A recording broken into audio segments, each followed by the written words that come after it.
A paz do Senhor Jesus, nossa meditação de hoje está no Evangelho de Marcos, capítulo 7, versículo 31, que diz assim: E ele, tornando a sair dos territórios de Tiro e Sidom, foi até ao mar da Galileia, pelos confins de Decápolis. Uma observação interessante. Jesus passou por Tiro e Sidom, entrou ali numa casa, não sei quanto tempo ele ficou por lá, mas eu creio que ele deve ter operado muitos milagres lá. O único que nós temos registrado é a libertação da filha de uma mulher sírio-fenícia, mulher cananeia.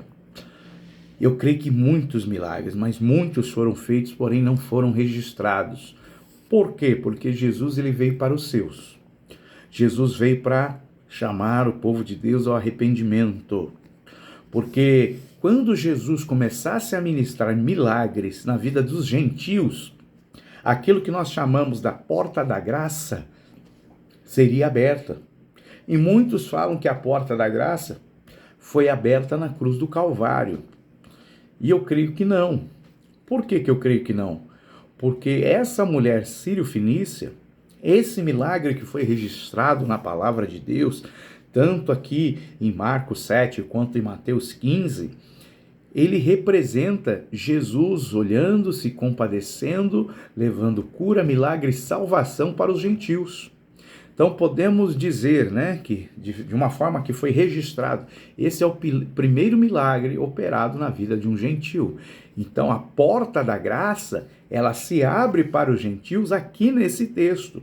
E conforme nós fomos andando um pouquinho aqui, adiante dos evangelhos, nós vamos ver agora Jesus atendendo a um pedido de um centurião, falando que não achou tamanha fé em Israel.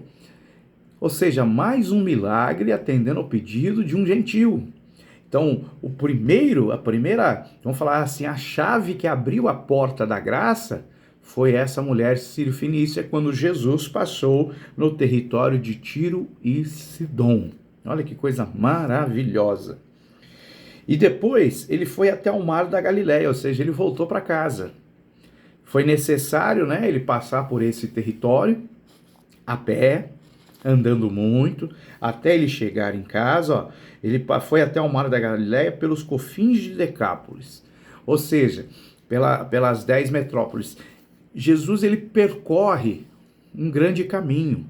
Ele passa por nações gentílicas, ele passa ali por Decápolis, ele vai andando. E o interessante é que por onde ele anda, ele atrai multidão. Todos que chegam até ele com problema, ele opera curas, sinais, prodígios e maravilhas. E ele sempre está em movimento.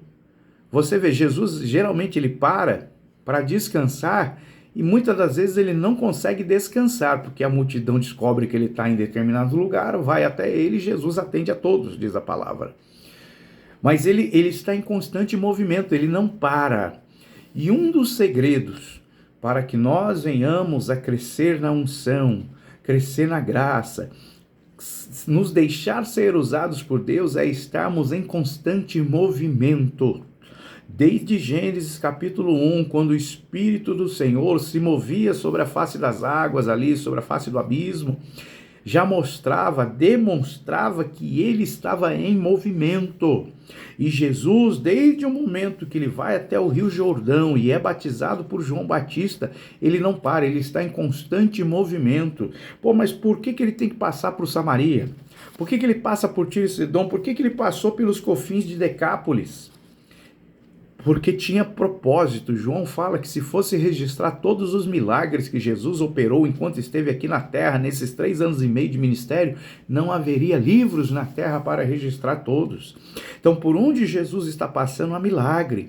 E você precisa convidar Jesus para passar na sua casa, entrar no seu lar, entrar ali no seu território, para que você possa contemplar os milagres que ele tem preparado para a sua vida.